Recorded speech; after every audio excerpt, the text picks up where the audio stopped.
விஜய்க்கும் தாத்தாவும் வந்து எவ்வளோ சொல்லி பார்க்குறாங்க. ஆனா வந்து சாரதா எதையுமே கேட்கறதா இல்ல. "நீ வா" அப்படின்னு சொல்லிட்டு அவங்க பொண்ண கூட்டிட்டு போயிடுறாங்க. இதனால விஜய் வந்து மனசு கஷ்டப்பட்டு அழறாரு. விஜயும் காவேரியும் பிரிஞ்சத நினச்சு ரொம்ப சந்தோஷமா இருக்காங்க. ராகினியோட கும்பல் எல்லாருமே. உடனே வந்து வெளிநாக்கும் வந்து விஜய்க்கும் கல்யாணம் ஏற்பாடு பண்ணணும். அவங்க 2 பேரும் கல்யாணம் பண்ணிக்கிட்டா, இதுக்கப்புறம் வந்து விஜய் லைஃப்ல வந்து காவேரி கிடையாது அப்படின்னு சொல்லிட்டு முடிவு பண்றாங்க. அதுக்கான வந்து விஷயத்துல நம்ம பண்ண ஆரம்பிக்கணும் அப்படின்னு சொல்லிட்டு யோசிக்கிறாங்க. இங்க வந்து தாத்தா வந்து விஜய் அழத பார்த்துட்டு மனசு கஷ்டப்படுறாரு.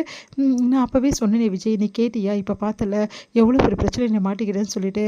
காவேரி வந்து நம்மள விட்டு போக மாட்டாடா, கவலைப்படாத. அவ கண்டிப்பா திரும்பி வருவா. காவேரி உன்ன புரிஞ்சுக்கல அவ்வளோதான். புரிஞ்சுக்கிட்டான்னா கண்டிப்பா எல்லாமே நடக்கும். நான் அப்பவே சொன்னேன்ல, காவேரிக்கு புரிய வைன்னு சொல்லிட்டு, அவ நிலைமையிலேருந்து யோசின்னு சொன்னேன்ல. இப்ப பார்த்தல்ல, காவேரி எவ்வளோ மனசு கஷ்டப்பட்டு போயிருக்கான்னு சொல்லிட்டு, தாத்தா என்ன மன்னிச்சுடுங்க தாத்தா. காவேரி இல்லாம என்னால வாழ முடியாது. ப்ளீஸ் தாத்தா, காவேரி எனக்கு வேணும் தாத்தா அப்படின்னு சொல்லிட்டு அழறாரு. கவலைப்படாத விஜய், சீக்கிரமாவே காவேரி வந்துருவா. நீ காவேரிய வந்து எப்படியாவது கூட்டின்னு வரதுக்கு முயற்சி பண்ணு. அவகிட்ட பேசு அப்படின்னு சொல்லிட்டு சொல்றாரு. இங்க காவேரி மீட் பண்றதுக்காக விஜய் போகும்போது கரெக்ட்டா அந்த டைம்ல அங்க வராரு நம்ம குமரன். குமரனும் நிவினும் வந்து வராங்க. குமரன் வந்து காவேரி இதுக்கப்புறம் பேசக்கூடாது, பார்க்கக்கூடாது அப்படின்னு சொல்லிட்டு சொல்றாரு. இதுக்கப்புறம் வந்து எங்க வீட்டு விஷயத்த எதுவும் தலையிடாத. நீ எல்லாம் ஒரு மனுஷனா இப்படி பண்ணிட்டியேன்னு சொல்லிட்டு செமையா கோவப்படுறாரு. அவர் சட்டைய பிடிக்கிறாரு. இத பார்த்து விஜயும் டென்ஷன் ஆகி அவரும் சட்டைய பிடிக்கிறாரு. 2 பேரும் அடிச்சுக்கிறத பார்த்துட்டு இங்க நிவின் என்ன பண்ணுன்னு தெரியாம தவிச்சு 2 பேரும் விலக்கி விடுறாரு. "இங்க பாருங்க விஜய், தேவையில்லாத பிரச்சனை தலையிடாதீங்க. இதுக்கப்புறம் வந்து எதுக்கு தேவையில்லாம இங்க வரீங்க?" அப்படி சொல்லிட்டு திட்டி விடுறாரு. "நான் என் பொண்டாட்டி பார்க்க வந்தா உங்களுக்கெல்லாம் என்ன பிரச்சனை? என்னைக்குமே காவேரி என் பொண்டாட்டி தான். அதை யாராலையும் மாத்த முடியாதுன்னு" சொல்லிட்டு விஜய் வந்து சொல்லிட்டு போறாரு. இதை கேட்டு வந்து செமையா டென்ஷன் ஆயிடுறாரு. பொண்டாட்டியை இவ்வளோ தூரம் கஷ்டப்படுத்திட்டு கடைசியில் பொண்டாட்டின்றா அப்படி சொல்லிட்டு டென்ஷன் ஆகுறாரு நம்ம வந்து குமரன். அடுத்து வந்து, "அண்ணா நீங்க இவ்வளோ டென்ஷன் ஆவீங்கன்னு நினச்சு கூட பார்க்கலண்ணா. உங்ககிட்ட இவ்வளோ வந்து டென்ஷனா நான் பார்த்ததே இல்லைண்ணா" அப்படின்னு சொல்லிட்டு நிவின் சொல்கிறார். "பின்ன என்னடா, காவேரியோட வாழ்க்கை இந்த மாதிரி ஆயிடுச்சே. சரிங்கண்ணா, நீங்கள் சொல்கிறது கரெக்டு தான். ஆனால் காவேரியோட வாழ்க்கை இப்படி ஆனதுக்கு காரணம் விஜய் தானா?" அப்படின்னு. "என்னடா நீ இப்படி சொல்கிற? வேற யார்? நீ மட்டும் தானா? மெயினாக வந்து நீ தான், புரியுதா?" அப்படின்னு அதிர்ச்சி அடைகிறாரு. "என்னடா நீ இப்படி சொல்லிட்டியேடா" அப்படின்னு. "வேற என்ன சொல்கிறது? நீ காசு தொலைக்காம இருந்தால் காவேரி வந்து அவரை கல்யாணம் பண்ணிக்க சமைச்சிருப்பாளா? இல்லை கல்யாணம் தான் பண்ணியிருப்பாளா? எல்லாத்துக்கும் காரணம் நீ தானே. கடைசியில் அவர் சட்டையை போய் பிடிக்க போகிற. என்னடா நீயே என்ன இப்படி சொல்கிற? இங்கே பார், அவர் வந்து சந்தர்ப்பத்தை யூஸ் பண்ணிக்கிட்டாரு. அதனால விஜய் நல்லவர்னு சொல்ல வரல. விஜய் கெட்டவர் தான். அவர் சந்தர்ப்பவாதி. கரெக்டாக சந்தர்ப்பத்தை யூஸ் பண்ணிங்கன்னு அவர் காய் நகர்த்திக்கிட்டாரு. இதில் பாதிக்கப்பட்டது காவேரி.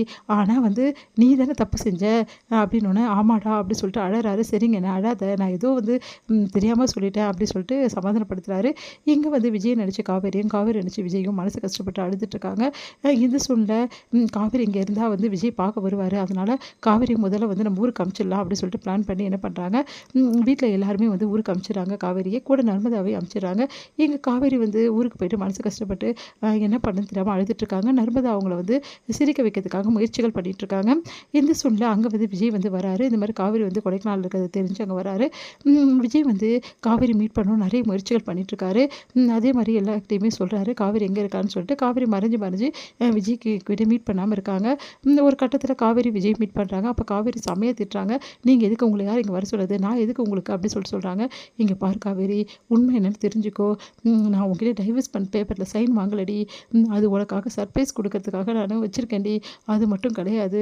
நீ தாண்டி என் வாழ்க்கை, நீ தாண்டி என் உயிர், எல்லாமே நீ தாண்டி. கொஞ்சம் புரிஞ்சுக்கோ காவேரி" அப்படின்னு அதிர்ச்சி அடைகிறாங்க. "நீங்கள் என்ன சொல்கிறீங்க?" அப்படின்னு நடந்த விஷயத்துக்கு எல்லாத்தையுமே வந்து விஜய் சொல்கிறாரு. "இப்போ சொல்லுடி, உன்னை நான் விட்டு கொடுப்பேனா? உன்னை வீட்டை விட்டு போக சொன்னது உண்மைன்னு நினச்சிக்கிட்டியா? நான் உங்ககிட்ட விளையாடின காவேரி, உனக்கு சர்ப்ரைஸ் கொடுக்கறதுக்காக தான் காவேரி இவ்வளவும் பண்ணேன். புரிஞ்சுக்கோ காவேரி, நீ இல்லாமல் என்னால் வாழ முடியாதுடி. இந்த நிமிஷமே நீ வந்து என்னை இந்த இந்த உலகத்தை விட்டு போக சொன்னாலும் நான் போயிடுவேன் காவேரி" அப்படின்னு சொல்லிட்டு அழறாரு. அதை பார்த்துட்டு அப்படியே ஓடி வந்து விஜய் வந்து கட்டிக்கிறாங்க காவேரி. "என்னங்க நீங்கள் இப்படி சொல்கிறீங்க?" அப்படின்னு. "ஆமாம் காவேரி, ஐ லவ் யூ டி, I love you so much டி. நீ தாண்டி என் உலகம், நீ தாண்டி என் வாழ்க்கை, என் மனசு ஃபுல்லாக நீ தான் இருக்க காவேரி" அப்படின்னு சொல்லிட்டு பயங்கரமாக கதறி அழறாரு. இதை நினச்சி காவேரியால் ஒன்றுமே பண்ண முடியல. "நீங்கள் சொல்கிறதெல்லாம் உண்மையா? நான் சொல்கிறது உண்மை தாண்டி. இது தாண்டி நடந்தது. இதை சான்ஸே நீ கொடுக்கலையேடி எனக்கு பேசுகிறதுக்கு. என்னை விட்டுட்டு பிரிஞ்சு வர உனக்கு எப்படி காவேரி மனசு வந்துச்சு?" அப்படின்னு சொல்லிட்டு பயங்கரமாக கதறி விஜய் அழறாரு. காவேரிக்கு சந்தோஷம் தாங்க முடியல. "நீங்கள் சொல்கிறதெல்லாம் உண்மையாங்க?" அப்படின்றாங்க. "நான் சொல்கிறதெல்லாம் உண்மைடி. என் மேலே சத்தியமாக உண்மை. போதுமா?